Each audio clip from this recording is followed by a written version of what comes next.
I was really blessed to see this कि geography में we had lot of questions coming by. Geography में बहुत question थे और लगभग सारे ही मैप बेस्ड थे, कॉन्सेप्ट का तो कोई ठिकाना था ही नहीं।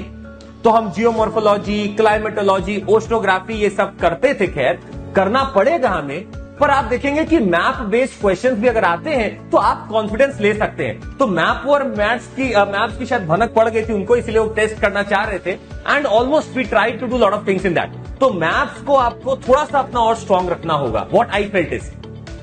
तो ये कुछ टेक अवे था हमारा इस पेपर से एंड मतलब अगर आप वाकई में इसको समझेंगे, non conventional questions like I was there, I was taking some reactions, I went back and I saw the paper. I tried to solve it also. I tried to solve it. हम में से कितने लोग वाकई में कोल commission पढ़ते हैं? मतलब आप खुद सोचिएगा, like it's very random thing. आप कोल कमीशन कब से पढ़ने लगे? क्या आप कब से अफ्रीका के बारे में इतना डिटेल में देखने लगे? Like we never do this. अच्छा, आप देखेंगे climate group, EP100, even in news यार, even in news We don't study this because हमें नहीं लगता कि बहुत बड़ा थ्रेशोल्ड है, बहुत बड़ा इंपैक्ट बनाएगा।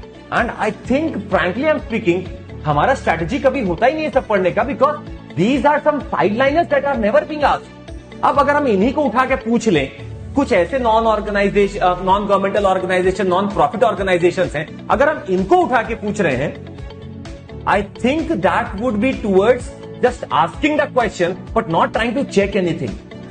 अगर सैनिटेशन का एक कोएलिशन है तो या तो वो बहुत अच्छे से वर्क कर रहा होगा या फिर उसको कोई ऐसी चीजें मिली होंगी या बहुत ज्यादा न्यूज में रहा होगा। We would have studied it definitely. पर कोई ऐसा न्यूज कहीं भूले भटके आया था और हम लोग बोले कि नहीं वो बड़ा इंपॉर्टेंट लग रहा है, I would have really a doubt on this. It was really a doubt.